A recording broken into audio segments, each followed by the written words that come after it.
So BMW i3, new brake pads, old brake pads.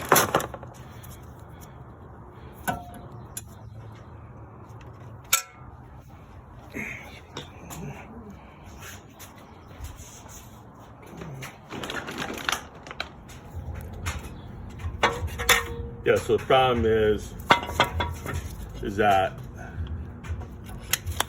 they don't fit here, right? That's gotta be, there's only so much room in there.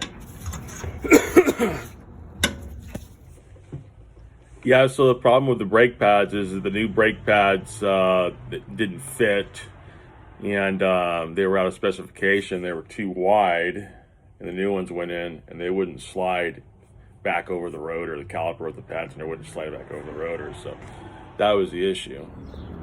As you can clearly see, there's a dramatic difference in the width of those pads. So it's probably half an inch there. Yeah, a lot. So they won't go. That won't slide in there like that. All right, different brand of pads here. The one I got the other day didn't work.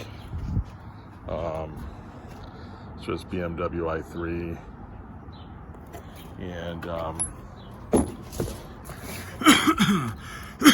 this is the old. Excuse me. This is the old.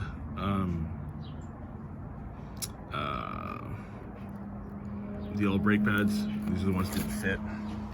These are these nice looking colored ones with the orange cover, but they're too thick, as you can see.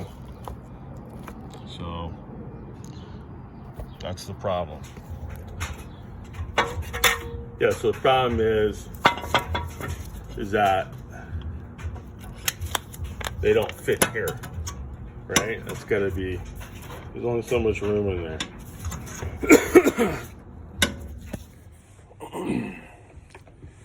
So getting the wrong parts and the issue of parts that don't fit is something that's been progressively becoming more of an issue within the industry. I've seen it really take hold over the last 10 years or so.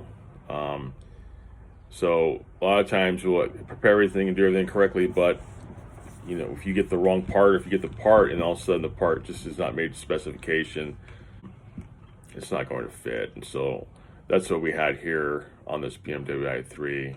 Luckily, I was able to get some European-made brake pads and install those, and those went in, and those were fine. I believe they were Techstar brake pads, and I believe they were Czechoslovakia or Spain or something like that. But they worked good. They worked good, and they fit. So the main problem we ran into was parts that didn't fit. So.